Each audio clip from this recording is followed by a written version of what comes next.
சொல்லிட்டு தண்ணியில இருந்து அப்படி தாவி மேல வருவான் பாருங்க. அப்படி அவன் தண்ணியில இருந்து தாவி வரும்போதே நம்ம மாறு என்ன பண்ணுவான், அந்த தண்ணியை அப்படி கர்ஸ் எனர்ஜி யூஸ் பண்ணி ஃப்ரீஸ் பண்ணி விட்டுருவான். ஃப்ரீஸ் பண்ணோன்னே அதுல மாட்டிக்குவானா, அவனை குத்தலான்னு சொல்லிட்டு பறந்து போவான் பாருங்க மாறு. அதை பார்த்துட்டு அந்த கேட்டு போய் என்னடா அவன் பிசிக்ஸ் எல்லாத்தையுமே இப்படி நொறுக்குறான், இந்த மாதிரி கர்ஸ் எனர்ஜி நான் பார்த்ததே இல்லையடா அப்படின்னு சொல்லிட்டு மூக்குல ரத்தம் வந்துட்டு அப்படியே முழிச்சிட்டு இருப்பான் அந்த கழட்டு பையன். அவனை கொல்லலாம்னு சொல்லிட்டு கிட்ட போகும்போது குறுக்க நம்ம சிறுகி ஸ்வாடை வச்சு தடுத்து நிப்பாட்டி அப்படி கீழே கொண்டு வந்துருவான். இந்த பக்கம் அதே நேரத்தில் அந்த ஐஸ் எல்லாம் உடச்சு விட்டு அந்த கிழவனு கீழே விழுந்துருவான். அவன் கிழவனும் அப்படி கீழே விழுந்ததுக்கு அப்புறம் இந்த பக்கம் பார்த்தா நம்ம சுருகி, ஏய் என்னாச்சுடா, உன் கண்ட்ரோல்ல நீ இல்லையா, வெளியே வாடா, என்னடா பண்ணிட்டு இருக்க, நான் தான்டா சுருகி, நம்ம 2 பேரும் ஒன்னா வேலை பார்த்துருக்கோமே, நீ கூட ஃப்ரெண்ட்ஸ் வேணும்னு கேட்டியே, நான் தான்டா அவன் ஃப்ரெண்டு, வெளியே வாடா அப்படின்னு சொல்லும்போது அங்க பார்த்தா மாருக்கு கண்ட்ரோல் வர மாட்டேங்குது. அப்படியே கண்ணை மூடிட்டு நெத்திக்கண்ணை மட்டும் திறந்து வச்சுக்கிட்டே இருக்கான். டேய் மாறு, கண்ணை மூடிடா, அந்த நெத்திக்கண்ணை மூடுறா, என்னடா பண்ணிட்டு இருக்க அப்படின்னு சொல்லும்போது இதெல்லாம் அவனோட பிரதர் கிராஸ் பார்த்துக்கிட்டே இருப்பான்.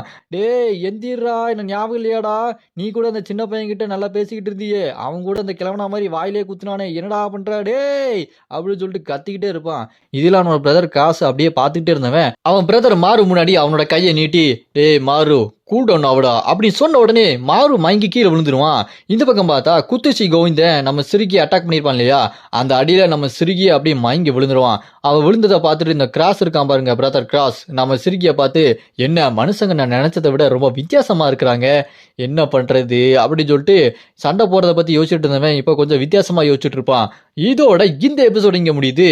நம்ம யூஜி தோரி எப்போ வரப்போறான்னு தெரியல, சொல்ல முடியாது, அடுத்த எபிசோட்ல வந்தாலும் வரலாம். நீங்க அடுத்த எபிசோடு பார்க்கணும் அப்படின்னா மறக்காம அரைஸ் அப்படின்னு கமெண்ட் பண்ணுங்க. இந்த வீடியோ பிடிச்சா மறக்காம லைக் பண்ணி சப்போர்ட் பண்ணுங்க.